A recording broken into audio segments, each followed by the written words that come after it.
Bom dia, paz do Senhor a todos. Eu sou o Rodrigo e vou estar dando a primeira lição agora desse trimestre que vai começar, que se encontra, a gente vai falar a respeito das cartas de Tessalonicenses, né? Aos Tessalonicenses. O autor dessa epístola é Paulo. Paulo, ele vai estar na sua segunda viagem missionária, né? E tem uma divisão entre a primeira e a segunda carta aos Tessalonicenses. Eu vou estar explicando para vocês um pouco mais aprofundado, né? Uma introduçãozinha básica que vocês podem entender a respeito das cartas aos Tessalônicos, né? Basicamente, essas cartas elas foram escritas por Paulo. Na primeira vez ele passou 3 sábados por lá, que foi o necessário para que ele pudesse abrir uma congregação, abrir uma igreja e fazer com que o pessoal que ele foi junto, né, juntasse um montante de pessoas também que participassem das reuniões, participassem dos ensinamentos. Ele pessoalmente ensinou sobre as doutrinas, né, de Cristo, sobre a vinda do Messias, sobre a ressurreição de Cristo, pessoalmente para todo mundo ali daquela região, né, que foi responsável para que abrisse uma congregação. O texto do dia vai dizer o seguinte, 1 aos Tessalonicenses, tá? Capítulo 2, do versículo 8, diz o seguinte: sentindo assim tanta afeição por vocês, decidimos dar-lhes não somente o Evangelho de Deus, mas também a nossa própria vida, porque vocês se tornaram muito amados por nós. Então, nesse versículo aqui, ele está dizendo, ele está mostrando que Paulo ele teve um apego emocional para aquele povo, né? Ele gostou tanto de trabalhar com o pessoal recebeu ele tão bem, né, que ele se sentiu amado, ele se sentiu bem em poder enviar uma carta para eles, entende? A síntese bíblica vai dizer o seguinte: o estudo das cartas de Paulo aos Tessalonicenses realça a igreja como um lugar de relacionamento saudável e edificante, porque Jesus está entre nós.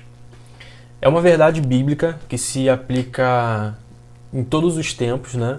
Desde que Jesus ele veio à Terra, ele morreu por nós, de que o amor de Cristo ele prevalece, ele tem que prevalecer em todos os momentos. Bom, o texto bíblico ele se encontra em Atos 17, do versículo 1 ao versículo 10. Eu vou estar lendo na minha Bíblia, que é a versão NVI, tá? Nova versão internacional, e vocês acompanhem que vai estar o texto na tela. Tendo passado por Antípolis e Apolônia, chegaram a Tessalônica, onde havia uma sinagoga judaica. Segundo o seu costume, Paulo foi à sinagoga e por 3 sábados discutiu com eles com base nas Escrituras, explicando e aprovando que o Cristo deveria sofrer e ressuscitar dentre os mortos. E dizia: este Jesus que lhes proclamo é o Cristo. Alguns dos judeus foram persuadidos e se uniram a Paulo e Silas, bem como muitos gregos tementes a Deus e não poucas mulheres de alta posição. Mas os judeus ficaram com inveja, reuniram alguns homens perversos dentre os desocupados e com a multidão iniciaram um tumulto na cidade. Invadiram a casa de Jasson em busca de Paulo e Silas, a fim de trazê-lo para o meio da multidão. Contudo, não os achando, arrastaram Jasson e alguns outros irmãos para diante dos oficiais da cidade, gritando: estes homens que têm causado alvoroço por todo o mundo, agora chegaram aqui. E Jasson os recebeu em sua casa. Todos eles estão agindo contra os decretos de César, dizendo que existe um outro rei chamado Jesus. Ouvindo isso, a multidão e os oficiais da cidade ficaram agitados. Então receberam que Jasson e os outros a fiança estipulada e o soltaram. Logo que anoiteceu, os irmãos enviaram Paulo e Silas para Bereia. Chegando ali, eles foram à sinagoga judaica. A introdução ela vai começar com uma pergunta. Você acredita que fortes amizades podem crescer em pouco tempo? Basicamente, o que a gente pode resumir aqui bem pouquinho mesmo, em relação a Paulo e aos Tessalônicos é que Paulo ele tem um amor muito grande com os Tessalônicos, né? A ponto dele enviar 2 cartas. Mas essas 2 cartas, eu vou estar mais à frente explicando, basicamente, né, de que a amizade que Paulo tinha com eles era muito grande, ele os amava muito, né? E a primeira carta que Paulo envia para eles diz respeito a ensinamentos que ele já tinha ensinado pessoalmente. Então, Paulo explica alguns ensinamentos, ressalva alguns ensinamentos, e na segunda carta ele precisa ratificar, ele precisa confirmar e precisa tirar algumas dúvidas desses questionamentos que possivelmente ficaram na cabeça deles. O subtópico 1 diz o seguinte: quando o nosso cuidado manifesta o amor do Pai. Por que deveria Paulo demonstrar tanta afeição por um grupo de irmãos com quem conviveu por tão pouco tempo? Aquele não era uma igreja rica e Paulo recebeu apoio financeiro a outra igreja para evangelizar Tessalônica. Paulo ele sofreu perseguição em Tessalônica. Ele recebia apoio de Filipo, para vocês terem ideia. Pelo fato de Paulo estar ali, já era uma dificuldade muito grande, porque ele já sofreu perseguição quando ele colocou o pé em Tessalônica. Então ele recebia ajuda de custo financeiro mesmo de Filipos, né? E esse tópico 1 aqui, ele diz respeito à amizade, né? Eu li só um pedacinho, mas é mais para você entender. A gente precisa manifestar o amor de Deus, né? A gente precisa manifestar o nosso amor para com o próximo, para que o amor de Deus seja manifesto na vida de outras pessoas, entende? Para que o amor de Deus ele venha a exalar de nós. A gente precisa fazer com que as nossas amizades sejam amizades edificantes, sejam amizades que nos levam para Deus, sejam amizades que a gente possa contar nos momentos de angústia, mas também nos momentos de felicidade. Momentos aqueles que a gente precisa desabafar, mas aqueles momentos que a gente precisa nos alegrar, comemorar juntos, você entende? Amizades essas que a gente precisa a todo momento andar juntos, de mãos dadas, de braços dados, né? Um andando junto com o outro em direção a Cristo. E são nessas amizades que a gente exala o amor de Deus para as outras pessoas. E esse amor as pessoas precisam ver que o nosso amor para com o nosso irmão seja edificante para a vida de outras pessoas. Dá para entender? Uma amizade verdadeira, ela não se baseia em apenas saber o que o outro sabe, em saber, né, o segredo um do outro. Não é nada disso. Uma amizade verdadeira é aquela que você pode contar em todos os momentos. Paulo e os tessalônicos eram mais ou menos nesse estilo. Paulo ele amava muito os tessalônicos. A gente pode citar também sobre o amor nos dias atuais, não é? A amizade que a gente tem dentro da igreja é uma amizade legal, é uma amizade boa. A gente precisa manter esse vínculo dentro da igreja porque é o certo a se fazer, a questão da unidade. Mesmo a gente não tendo afinidade com todas as pessoas, a gente precisa ter o amor, a gente precisa amar a pessoa, né? Porque Jesus ele veio aqui na Terra e amou a igreja, né? Jesus ele amou a igreja para mostrar que a gente também pode amar o nosso próximo, amar o nosso irmão. Então é necessário que a gente ame o nosso irmão, mesmo não tendo afinidade, porque a afinidade, infelizmente, não é 100% das pessoas que você vai ter, mas é uma necessidade você amar o próximo. Porque Jesus, Deus ele deu esse mandamento para a gente amar o nosso próximo, porque ele sabe que a questão do amar o próximo é importante para quando para quando acontecer de fato o arrebatamento, que é o tema da revista, né, a Igreja do Arrebatamento, é que se a gente faz tudo aqui na Terra e no fim acaba não amando o nosso próximo, a gente não fez nada. Dá para entender? Porque o amar o próximo significa também amar a Deus. E isso é muito importante. O subtópico 2 vai falar: quando nem a distância enfraquece um relacionamento. Gente, eu tô olhando aqui pro lado porque eu tô usando o computador, tá? Eu tô pegando uma colinha. Paulo afirma que desejou ir ter novamente com os Tessalonicenses, mas uma série de circunstâncias até aquele momento impediriam um reencontro. Isso está descrito lá em 1 Tessalonicenses, tá? No capítulo 2, do 17 ao 18. Entretanto, não era a distância ou a ausência física que faria aquela relação deteriorar-se. Numa época de enorme dificuldade para a comunicação à distância, o apóstolo testificou que o seu coração estava com os tessalonicenses e que eles eram um dos motivos da sua alegria diante do Senhor. Paulo, ele queria voltar para Tessalonicenses. Está descrito lá na passagem que eu falei para vocês agora, que eu citei, 2 Tessalonicenses. 1 Tessalonicenses, perdão, no capítulo 2. Mas o que impedia Paulo de voltar era justamente a perseguição. Paulo ele não poderia voltar assim na cara dura para poder falar com o pessoal, para poder abraçar eles, porque a igreja de fato ela sofria perseguição. Naquela época era uma época difícil porque o cristianismo em si ele estava começando a crescer.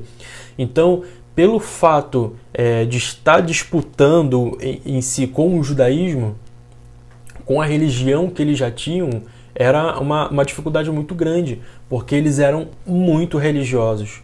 Eles acreditavam que o Messias ainda ia vir, que o Messias ele viria como um Messias político, bombadão, como a gente pode falar, em cima de um cavalo, voando e metendo a espada na cabeça de todo mundo.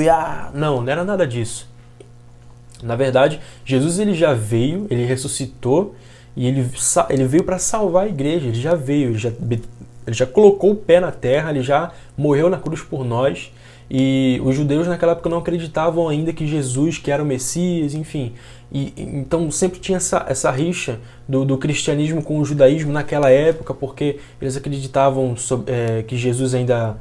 que o Messias ainda via, enfim. Tinha essa e algumas outras rixas, né? Mas o que eu estou querendo falar em si era que essas perseguições religiosas e políticas, elas eram gigantescas, né? Na região onde Paulo... Em todas as regiões que Paulo ia, né? Todos os lugares que Paulo ia falar sobre o cristianismo, ele teria que pensar duas vezes antes de falar com alguém. Ele teria que ter estratégia para poder chegar a algumas pessoas, para poder anunciar o evangelho de Cristo, né? Porque a perseguição era gigantesca. Hoje a gente vive num país democrático, livre, que a gente pode, a qualquer momento do dia, falar sobre Jesus, a qualquer momento do dia a gente pode ir num culto, numa vigília, numa consagração. E lá naquela época não era assim. Era tudo nas encolhas, todo mundo estava escondido e tinha que ser desse jeito porque se descobrissem, matavam. Não foi até o fim da morte de Paulo, deceparam a cabeça dele só porque ele estava pregando o evangelho. E Jesus morreu por conta disso também. Jesus ele foi crucificado por causa de religiosidade. A distância entre Paulo e os tessalônicos, elas só eram de distâncias geográficas, porque por questões espirituais, Paulo estava sempre junto com eles, orando por eles, amando como Cristo veio e amou a igreja, porque Paulo, mais para frente eu vou falar aqui para vocês, que ele tinha um coração muito pastoral, ele tinha um amor muito grande com eles, de afinidade. Ele tinha um amor com eles muito profundo, ele gostava muito dos tessalônicos. Então, Paulo ele escreveu essa carta com amor do coração. Ele queria voltar porque ele amava muito eles, né?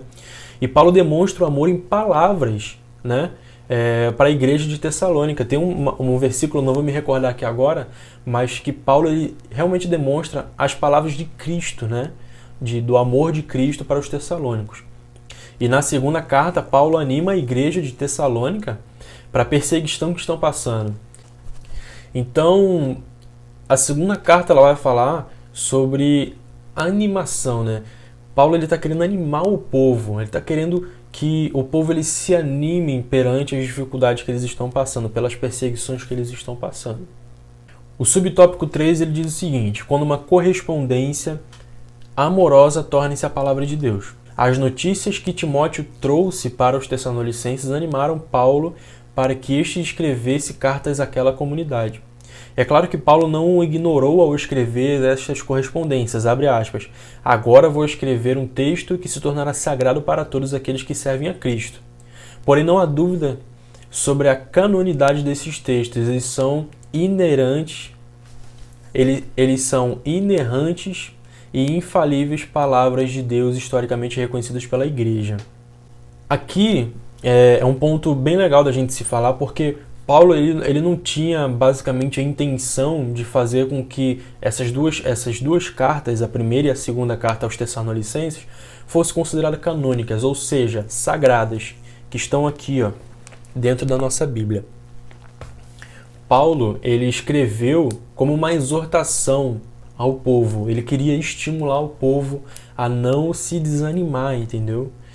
A se animar, a ver com outros olhos, com olhos espirituais, que a vinda de Cristo estava próxima e de que eles poderiam trabalhar para Deus, que eles poderiam fazer as coisas normalmente para que Deus pudesse ser com eles, né? E a gente pode pensar que o Espírito Santo ele é tremendo, né? O Espírito Santo ele acaba por fazer um trabalho tão lindo que mesmo em locais distantes do mundo, ele conseguiu fazer uma obra tão perfeita de pessoas diferentes, de trabalhos diferentes, de políticas diferentes, a fim de que trouxesse tudo numa coisa só e pudesse nos ensinar uma coisa grandiosa. Se todas as escrituras da terra fossem queimadas, fossem perdidas, e se sobrasse só o Sermão do Monte, a humanidade ela se salvaria. Então, é lindo de se falar a respeito das obras do Espírito Santo, porque o Espírito Santo ele fez um trabalho tão fenomenal em juntar pessoas totalmente diferentes, né, de modos diferentes de falar, de trabalhar, a fim de formar um livro que pudesse nos ensinar o caminho para a salvação. Paulo ele serviu como um caminho, né, entre Jesus e os ensinamentos de Jesus Cristo. Ele queria mesmo era alertar o pessoal de que eles precisam trabalhar, de que eles precisam, enfim, que eu já falei anteriormente, mas acabou de que a gente sabe que todas as escrituras, que todos os escritos aqui são divinamente inspirados pelo Espírito Santo. Então, acabou de que a gente pôde aproveitar muita coisa das duas cartas aos Tessalonicenses, que a gente pode aproveitar como doutrina para nós. Muitas igrejas aqui reformadas e tradicionais utilizam dos escritos aos Tessalônicos como doutrina, para as igrejas hoje em dia, né? A questão do amor com o próximo, a questão da amizade, é muito importante a gente ressaltar isso, tá ok? Vou falar aqui agora do tópico 2, primeira carta aos Tessalonicenses. No subtópico 1 diz que a mais antiga das cartas paulinas. Eu vou explicar o porquê. Alguns especialistas dizem que as cartas aos Tessalonicenses ela é considerada o escrito mais antigo do Novo Testamento. Então, mesmo antes dos evangelhos, antes de Atos dos Apóstolos, antes de Romanos, antes das outras escrituras, as duas cartas aos Tessalonicenses é considerada por muitos especialistas, tá? Os escritos mais antigos do Novo Testamento. Nessa primeira epístola, especificamente, na primeira carta aos Tessalonicenses, Paulo ensina aquela igreja de um modo em que todos entendam sobre a volta de Cristo. Ele vai falar bastante a respeito do Messias, da volta de Jesus, e é importante ressaltar isso, porque na segunda carta ele vai precisar reafirmar e tirar algumas dúvidas em relação a isso, porque eles estavam entrando em discussões, em algumas dúvidas sobre a volta de Jesus, se seria antes, se seria depois, se seria nesse tempo, enfim. Foi preciso ele criar uma segunda carta, escrever uma segunda carta para poder tirar essas dúvidas. O que a gente pode entender também é que, basicamente, em todos os lugares que Paulo passava, ele já tinha um estudo sistematizado, né? Por exemplo, quando a gente vê um versículo da Bíblia e ele tem, por exemplo, um A, um B, um C, bem pequenininho do lado, se você for ler embaixo ou em cima na Bíblia, ele vai apontar um outro versículo que esteja conectado com o mesmo tema. Ou seja, isso se chama teologia sistemática. Basicamente, tá? Tem outras coisas, mas basicamente é isso. Quando você vê um versículo que se liga a um outro versículo que está nesse mesmo tema, isso se chama teologia sistemática. Então, Paulo, ele andava com os conhecimentos que ele tinha a respeito dos ensinamentos de Cristo. Em todos os lugares que ele passava, ele tinha uma linha a seguir, tá ok? Sobre os ensinamentos básicos da fé cristã. Por exemplo, o que é fé, o que é o amor de Deus, quem é Jesus Cristo, qual foi a importância de Jesus Cristo, sobre a morte de Jesus Cristo, enfim. Ele tinha todo um cronograma que ele precisava fazer, né? Que ele precisava ensinar as pessoas para que ele tivesse êxito na evangelização. E isso não foi à toa, né, aos Tessalonicenses, que ele precisou ficar 3 sábados. E foi o suficiente para ele abrir uma congregação lá. O subtópico 2 ele vai falar sobre uma possível estrutura da epístola. Eu vou resumir, tá? Esse subtópico. Ele tem um textinho um pouco grandinho, mas eu vou resumir basicamente o que seria. Basicamente seria Paulo apresentando-se e apresentando a equipe que ele trabalha. Ele não trabalhava sozinho, tá, gente? Ele tinha uma equipe que vinha junto com ele. É como se fosse um pastor hoje em dia e o ministério, que tem os missionários, os evangelistas, né, os presbíteros. Ele tinha um pessoal, ele tinha uma equipe que auxiliava ele nos ensinamentos. Por exemplo, ele treinava a equipe dele e a equipe dele também ensinava a todas as pessoas ali que ele queria abrir uma congregação sobre os ensinamentos de Jesus Cristo, né? Sobre os ensinamentos da Bíblia, do Antigo Testamento, o que era aplicável, enfim. Tinha toda uma hierarquia de conhecimento que ele passava para a equipe passava para o pessoal, enfim. A segunda era a visão de Paulo sobre as tradições judaicas, né? Ele explicava qual era o raciocínio dele, qual era o pensamento dele sobre a cultura judaica, né? E o terceiro ponto eram exortações práticas. Essas exortações práticas ele praticava com o pessoal a respeito do o que as pessoas deviam fazer a partir de então. Então, basicamente separado em 3, né? Paulo se apresentava à igreja, Paulo se apresentava ao pessoal, ele mostrava sua visão sobre o judaísmo, sobre as tradições judaicas, e ele apresentava algumas exortações práticas. Tudo bem? Resumi o subtópico nisso daqui. O subtópico 3 ele diz o seguinte: uma escritura pastoral. Um dos aspectos mais destacáveis dessa epístola paulina é um tipo de linguagem utilizada pelo apóstolo. 1 Tessalonicenses apresenta Paulo como um pastor amoroso, atento a uma comunidade de novos convertidos. Quando a gente entra numa igreja, quando a gente não é convertido, a gente vai sedento por alguma coisa que falta na gente. Basicamente, Paulo, ele percebia isso nas pessoas, ele via nas pessoas que elas precisavam de alguma coisa. Paulo, ele via no olhar das pessoas que elas precisavam de algo que preenchesse o vazio delas, e o vazio delas era Jesus. Paulo, ele ensinava as pessoas, ele tinha um carinho por ensinar as pessoas, ele tinha um carinho por poder discipular, não é? Paulo, ele era um apóstolo, ele tinha conhecimentos, ele tinha experiências com Deus, ele tinha bastante, como é que eu vou dizer? Ele tinha bastante coisa, bastante conteúdo para passar para as pessoas. Então, com a equipe que ele andava, ele auxiliava todo mundo a poder, acredito eu, né, ser o mais amoroso possível com as pessoas, porque, convenhamos, tem pessoas e pessoas, né? Tem pessoas que são mais, não vou dizer mais ignorantes, né? Mas tem umas pessoas que são muito cabeça dura para algum tipo de conteúdo, e a gente precisa ter todo o amor possível para poder explicar para as pessoas de que o que é certo e o que é errado, o que é bom e o que é mal. Então, Paulo, ele tinha essa flexibilização, assim dizendo, esse jogo de cintura. Paulo, ele era muito amoroso com as pessoas.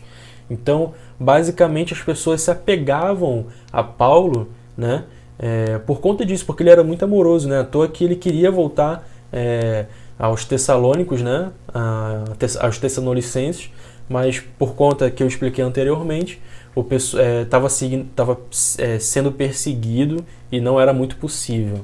Eu vou ler uma frase aqui que é muito importante para vocês. É interessante prestarmos atenção a este fato para mudarmos nossas atitudes relacionais com nossos irmãos e amigos. Será que eu sou alguém que, por meio das minhas atitudes, reflito o amor de Deus?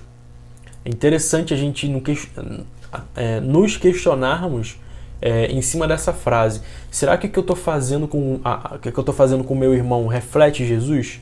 Será que o que eu faço com o meu pai, com a minha mãe, com minha irmã, com os meus parentes, com o meu chefe, com o meu professor, reflete atitudes positivas de Jesus Cristo? A gente precisa tomar por base de vida em todos os aspectos Jesus Cristo. Ele veio à Terra, ele morreu, ele foi morto como um cordeiro, como uma ovelha no matadouro. A gente precisa ter como base Jesus Cristo. Jesus Cristo, ele foi morto como uma ovelha que foi direto ao matadouro. Ele não reagiu a nada, porque ele sabia qual era a missão dele. A nossa missão hoje não é mais morrer pelos nossos pecados, não. A nossa missão hoje é espalhar o amor de Cristo para as pessoas, espalhar o Evangelho. Bom, chegamos ao tópico 3, que fala sobre a segunda carta aos Tessalonicenses. Tá? Para não tomar muito tempo, porque o vídeo já está um pouquinho grande, eu vou tentar dar uma resumida, basicamente, nos 3 subtópicos. Né? Os 3 subtópicos falam a respeito da segunda carta. Qual era a necessidade de uma segunda carta? Para que servia a segunda carta? A necessidade da segunda carta se dá ao fato de que Paulo precisaria reafirmar, né, reensinar alguns dos assuntos que Paulo já tinha ensinado pessoalmente e pela primeira carta que ele tinha enviado. A segunda carta, ele vai precisar reafirmar algumas situações, tirar algumas dúvidas do pessoal a respeito da vinda de Cristo e de alguns outros assuntos. O pessoal estava fazendo confusão com alguns assuntos, eles estavam tendo essas dúvidas e estavam passando dúvidas também para outras pessoas. E foi necessário que ele enviasse uma segunda carta para poder ensinar, sanar as dúvidas deles, né, em relação a esses tipos de assunto. O povo ele já não estava tão animado, não estava trabalhando, né, porque eles estavam esperando a volta de Cristo. E essa segunda carta, Paulo encoraja, Paulo estimula, ele exorta o pessoal a trabalhar, né, porque Jesus já estava vindo e eles tinham essa dúvida de que se Jesus vai voltar ou não, eu vou esperar aqui, vou fazer nada, vou esperar Jesus voltar que eu estou bem. Não, Paulo, ele falou para o pessoal voltar a trabalhar, né? Ter essa necessidade de ter o seu próprio sustento, ter seu próprio dinheiro para não ficar dependendo de outras pessoas, não ficar mendigando, porque chegaria uma hora que eles precisariam fazer isso, Jesus não voltaria naquele momento e eles ficariam se perguntando, poxa, Jesus, cadê você e tal? Então foi necessário que Paulo enviasse uma segunda carta para, além de sanar as dúvidas, pedir para o pessoal, exortar o pessoal, estimular eles a trabalharem, né? Porque era necessidade, né? Era preveni-los, né, e consolá-los em relação à perseguição. Como eu falei anteriormente, a questão da religiosidade era muito grande em relação ao cristianismo e judaísmo, tanto também quanto à política. Então era necessário que Paulo estimulasse o pessoal a ficarem encorajados para voltar a trabalhar e fazer as coisas certas como as Escrituras ensinam, né? Como Jesus ensina. Porque a perseguição viria, mas eles estariam ali em pé, firme, porque Jesus daria força para ele todos os dias, daria todo o sustento. Então, a segunda carta estaria dividida em três pontos. O primeiro ponto é sobre Paulo animar o pessoal, né? Como eu disse anteriormente, o pessoal estava muito desanimado, estavam sendo perseguidos e Paulo manda a carta para poder animá-los. O segundo ponto fala sobre a escatologia, fala sobre o fim dos tempos, fala sobre a volta de Cristo. E o terceiro ponto, ele dá orientação sobre o bem-estar da população que estava sendo perseguida. Então, só para poder reafirmar aqui o que eu falei, Paulo ele anima o pessoal, estimula o pessoal a voltar a trabalhar, ele fala sobre a volta de Cristo, sobre os fins dos tempos e também dá orientações sobre o bem-estar deles em relação às perseguições. Tá ok? No capítulo 2, na segunda carta aos Tessalonicenses, no versículo 15 ao 17, que diz o seguinte: Portanto, irmãos, permaneçam firmes e apeguem-se às tradições que lhes foram ensinadas, quer de viva voz, quer por carta nossa. Que o próprio Senhor Jesus Cristo e Deus, nosso Pai, que nos amou e nos deu eterna consolação e boa esperança pela graça, dê ânimo aos seus corações e os fortaleça para fazerem sempre o bem, tanto em atos como em palavras. Então, pessoal, gostaria de agradecer mais uma vez aqui a vocês por vocês estarem assistindo até aqui, tá? Espero que nas próximas aulas vocês assistam. Não vai ser eu, vai ser um outro professor, tá bom? Deus abençoe a cada um de vocês. Até a próxima semana. Paz.